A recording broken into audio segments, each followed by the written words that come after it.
So apparently, Twitter is considering banning Donald Trump, president-elect.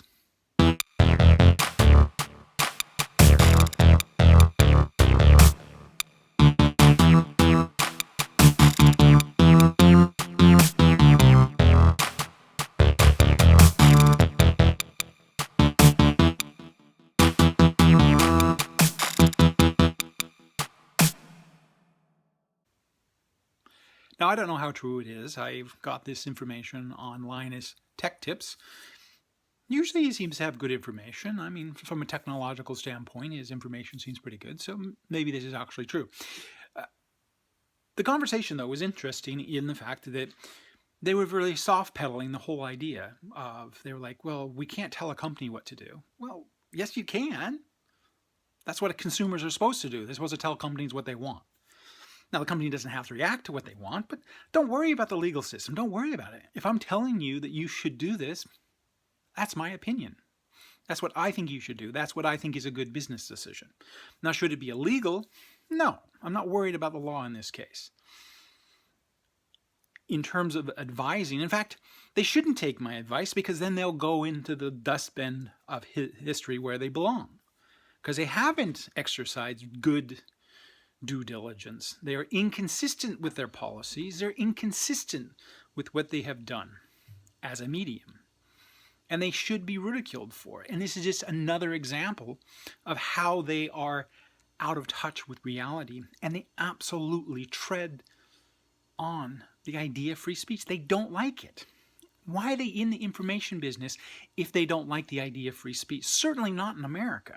That's not a company that I think is representative of an American company. And companies like that should be sharply criticized. And I will continue to criticize them for being stupid. Freedom of speech is not a right. We need the freedom of speech. We need to hear what people think, regardless of what you think about them. We need to know where they stand, because if we can't have a free dialogue with people, yeah, people are going to get angry, people are going to get emotional, going to say stupid things. I would rather know it and have an opportunity to interact with that person in a casual way instead of making it a big deal.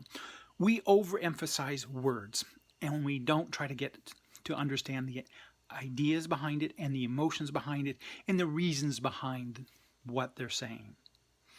Instead, we want to label them. Instead, we want to push them off to the side. You're a hateful person. You're a racist. You're a bigot. Whatever. That's not what communication is about. Freedom of speech is so that we can express our ideas without being trampled upon, without being overly judged, thrown in prison, thrown out on the street, no longer a part of the community. The point of free speech is to encourage people to use their free speech. Talking about banning someone because you don't like what they have to say, because you don't like their political opinion or the way they express their political opinions, that's extremely arrogant and exceptionally naive about how important freedom of speech is. You don't need to regulate your service in this way. It just demonstrates your lack of creativity and understanding that people will regulate themselves. Give them the tools to regulate their own profiles. You just sit back and say, look, it's freedom of expression. Don't like it, don't use a service. You're better off going down that road than you are going down the road of censorship.